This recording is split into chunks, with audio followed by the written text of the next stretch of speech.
Okay, so for my cultural exploration experience, I chose to go to the Haunt in Cedarburg. It's like a haunted house, and the reason that I feel like I'm the minority in this one is because people go to these places to literally be scared to death, and I hate being scared, and I don't see the point in paying for people to scare you. And honestly, I'm not looking forward to this experience, but it's gonna be an experience.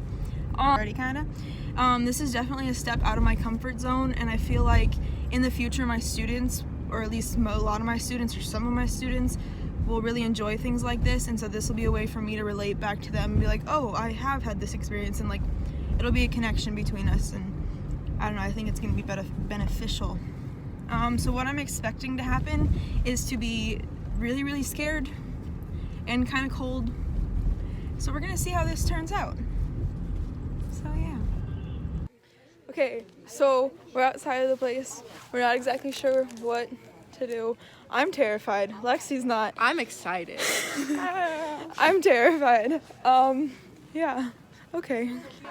Okay, so we've been sitting here for like half an hour and there's like a lot of little kids running around, so I'm really not scared anymore.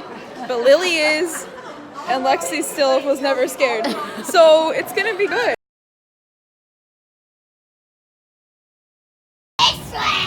This trippy on my mind. Yeah, where do we go? Oh, it's naughty list. Oh boy. No. We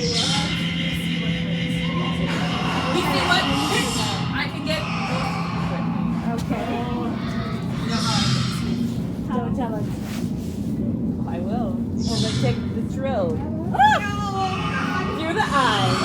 Nice and slow so you feel every little turn.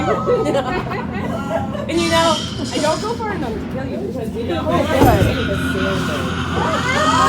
promising. It is. Take the sander to a nut. And then you go a little lower. Let's see what happens.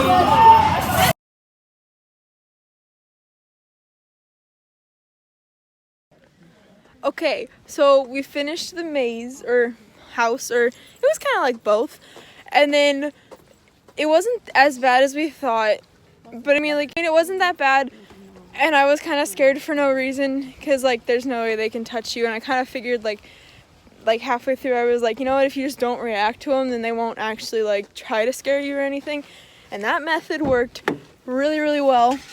I was probably like the most comfortable when we were like going from one place to another, or like when you just finished like one section of it, because you're like, okay, that's done.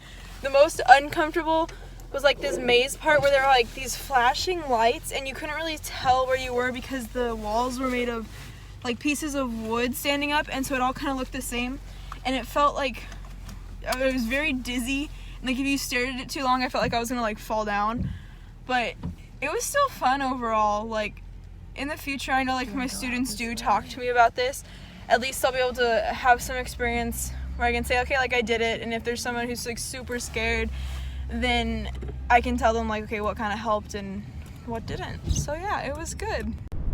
Now that this experience is over, I realized that this kind of gave me some insight into why my students might enjoy something like this.